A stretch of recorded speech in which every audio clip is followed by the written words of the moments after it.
what fascinates me about transformation. Sometimes it takes a global pandemic and a life changing diagnosis for someone to discover their inner turtle, and I mean that quite literally. Hold on! Their inner turtle? You've got to explain that one. Picture this: a pastor in Georgia begins creating simple nature videos during lockdown, simply trying to keep his congregation connected. He's out on this trail sharing thoughts about faith and hope when something unexpected begins to happen. What kind of unexpected things are we talking about here? As he records these messages, nature continues to provide perfect metaphors. Birds chirping at just the right moment, butterflies illustrating life's uncertainties. But here's where it gets interesting. He later receives an ALS diagnosis, and when reviewing his old videos, he discovers this alter ego he calls Dub the Box Turtle. So how did this turtle persona emerge from what started as simple pastoral messages? You know what's fascinating? It wasn't planned at all.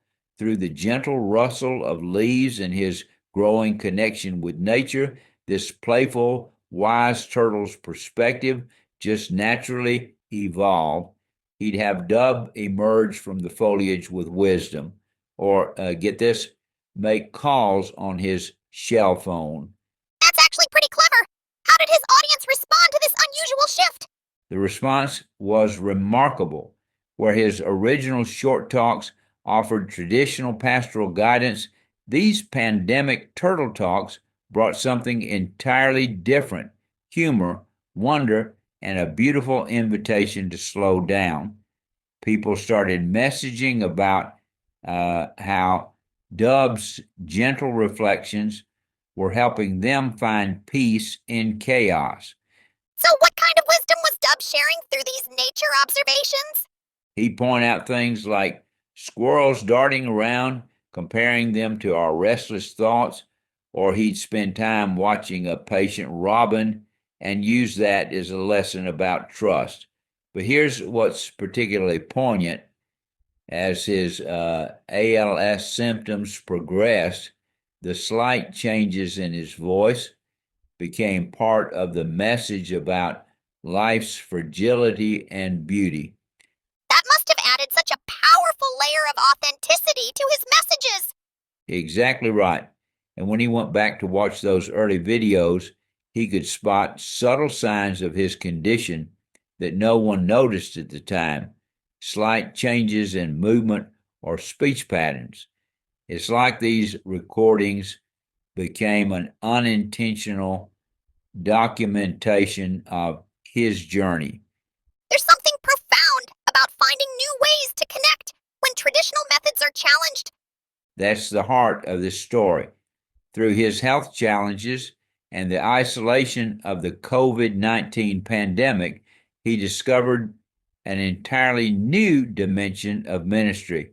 Instead of letting limitations define him, he allowed them to transform his message into something even more meaningful. What do you think made this approach resonate so deeply with people? I think it's because he found this perfect balance between wisdom and whimsy. Through Dub, he could address serious topics about faith and fear, but with this gentle, observant spirit that made everything more accessible.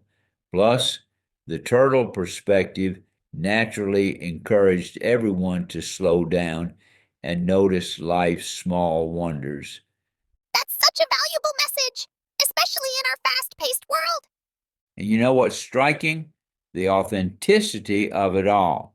He wasn't trying to create some polished, perfect message. It was just him being present in nature, sharing what he observed, and letting his experience, including his struggles, be part of the story. So what would you say is the lasting impact of these pandemic turtle talks? I think it's a beautiful reminder that transformation often happens at turtle pace, and that's okay.